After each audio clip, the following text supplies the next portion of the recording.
Hi there, this is Triple Valve Metro Camel. Welcome to the YouTube channel and thanks for joining us today to enjoy another video.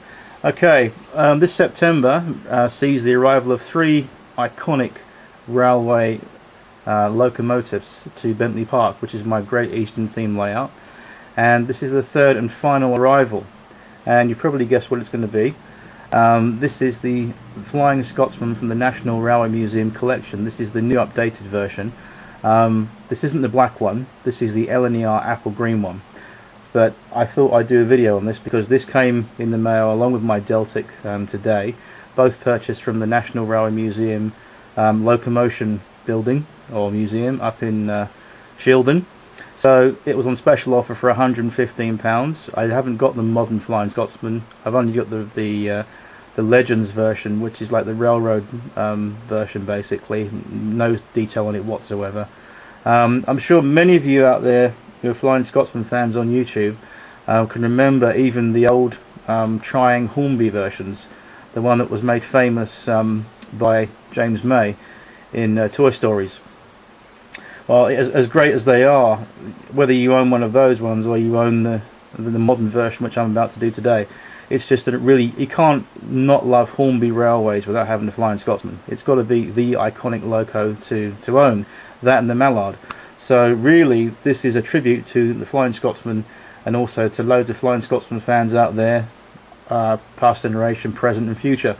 So enjoy the video and I will see you very shortly.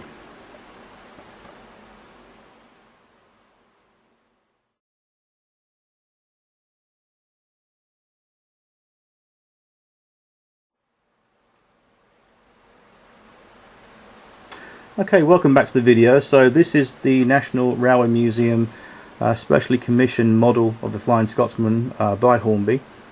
She's DCC ready and she is super detailed as well, which makes a world of difference for many of us who have grown up with the basic model of the Flying Scotsman to the Hornby Trying version, which had no detail. But whether you've got the old Trying version or the modern version like this one here, the Flying Scotsman as a loco is an absolute legend and it never fails to impress, whether it's in miniature or full size. So without further ado, this is the Flying Scotsman review of the locomotive from the National Railway Museum collection. So before we go into the locomotive itself, I want to actually show you this box. This box is really nice, by the way. It's got a nice picture on the front, obviously the loco inside, and it's a nice presentation box from the National Railway Museum to put in your collection there. But one word of advice with this box: this is obviously the outer sleeve, and inside's the box with the actual loco comes in.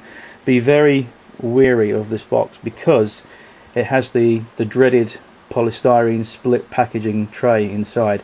In other words, when you unbox it, you take off the plastic support caps on the end, the box splits in two with your loco in it at the same time. So just be very, very aware of this packaging. I honestly thought Hornby done away with all that, but obviously not. There's still some lurking around out there, and this model is packaged in this way.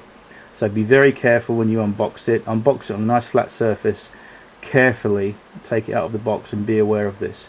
But anyway, my channel's not about box reviews, it's about loco reviews. So here we go.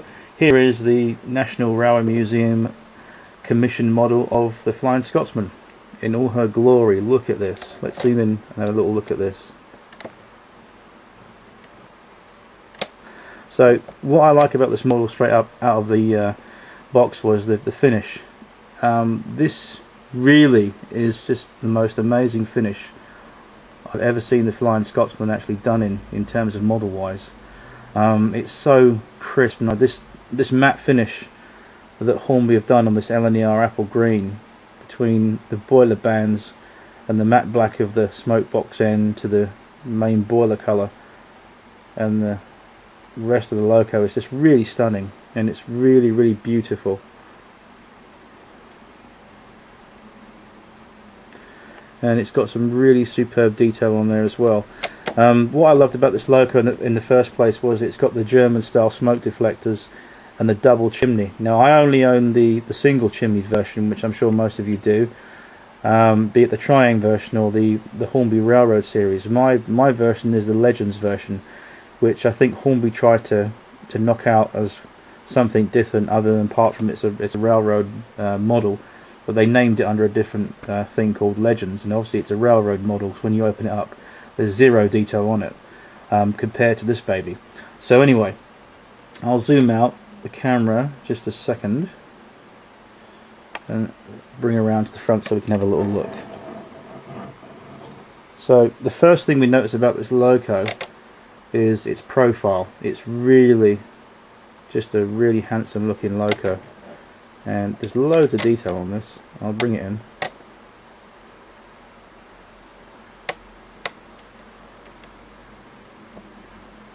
Right, okay, so when my model arrived in the post together with my Nrm Deltic, it came with a fitted hook and chain coupling on the front there, or screw coupling should I say, give me.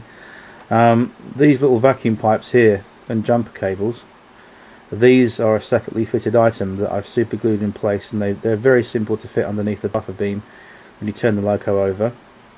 The buffers are sprung, and the vacuum pipe was also pre-fitted as well, so that was quite nice. And there is a front coupling that you can fit onto there should you wish. They're Nrm pocket couplings, by the way, which are nice and small and neat, but I imagine you could put KD couplings on there if you wanted to. Anyway, moving aside, you've got these nice front steps here. This is really amazing. Now I know my Hornby Legends model doesn't have all this stuff on there, so again this is all new to me, and it's really just fantastic, and it just captures the Flying Scotsman completely. I mean, just look at the detail there on the smoke box, in terms of colour, the way the door hinges are picked out, and everything on here is just beautiful, right down to the lamp bracket there on the front there, and it's just really a very crisp looking paint job from Hornby. And if we turn the loco around thus, so zoom out a little bit, you've also got these cylinder pipes again that are fitted on both sides that I've super glued in place. Be very careful when you handle these. Sometimes they do come off, but be very careful. The only thing I find about these cylinder pipes with the front bogie arrangement here, if you're going around obviously tight curves, something like a third to a second radius, maybe a second radius curve track, it won't normally behave itself too well. And if you go across really tight standard Hornby points, it tends to get in the way of these as well. So I find from experience that on my layout on Bentley Park, I use Hornby 4th radius and Hornby 3rd and Hornby 2nd radius, 2nd being the last inner curve of the 3 circuits. So she runs best on 4th radius curves basically. The larger the arc of the radius, the happier she behaves. So there we go. But anyway, these are some nice detail for the cylinder pipes here for fitting onto the front of the loco. You fit yourself. Overall, she's really nice. She's very crisp, and the thing I love as well, the cab has, finally I've got a Flying Scotsman model that's got cab doors on the side there, which I'll bring in a little bit more, as you can see, which are here. And the cab itself is very pleasing to look at. Again, very pleased with the cab in terms of appearance.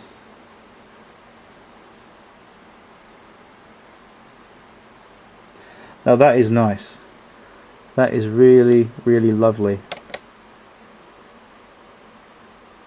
And this is a vast improvement to the current version I've got, so it's worth every penny. So some nice detail in the cab there. And as well, if you turn this around, you've got separately fitted handrails here, there and there. This is much like the Bachmann Tornado that we did a review of on my channel earlier as well. But this is just really nice from Hornby, all this detail here. And obviously the more money you prepare to shell out for a model, be it from Hornby or Bachmann, the better finish you're going to get. And obviously it's gone into a lot of effort and work, which is why these models are quite expensive. Like I said, mine was £115. but I think she's worth every single penny. Now, briefly moving on, this loco has a connection between the tender and the loco via a little, where is it? A little pin connection system, which is the standard for Hornby tender locos these days. Some have them, some don't, but the newer models have this little lead here, which has a corresponding socket that goes to a corresponding connection socket underneath the tender. Oops, thus so. So be very careful when you connect this. And the best way that I connect the tender and the loco together, I use a pair of fine tweezers, so that basically you don't risk breaking or putting stress on that cable there. The tender itself is really, really nice. Now, I like this tender for many reasons, because number one, this paint job is really, really beautiful on here, and you can see the words London North Eastern Railway initials there, LNER. It's picked out so beautifully by Hornby, and you've got this really nice detail here in terms of the rivets and the springs and the Timken oil caps there, and you've got all this detail here underneath. It's quite nice as well, pretty plain. But moving on to the back of the tender, this is really what makes it a true Gresley A3 tender.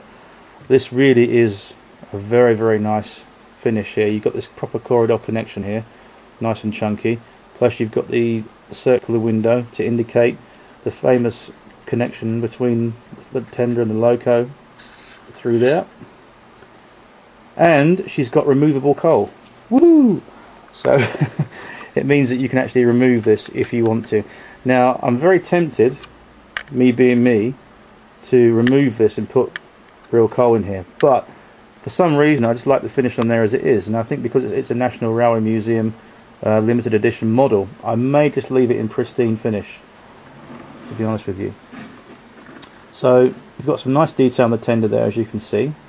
It's quite nice. And that pretty much is it. That's my National Railway Museum specially commissioned by Hornby Flying Scotsman model, and I hope that you like her. There she is. And if you want one, like I said, they're £115. They've been currently reduced, so they've actually cut them down by price. So if you want one, get them while they're going, from the National Railway Museum's Shildon Locomotion building on their website, and that's where you can also pick up the Deltic from as well. So I hope you enjoyed the video. I'll see you soon, and I'll do some more videos of some locos running in terms of what I've got so far, and basically show you the locos in action. So until then, take care, see you soon, and God bless. Thanks for watching. Bye bye.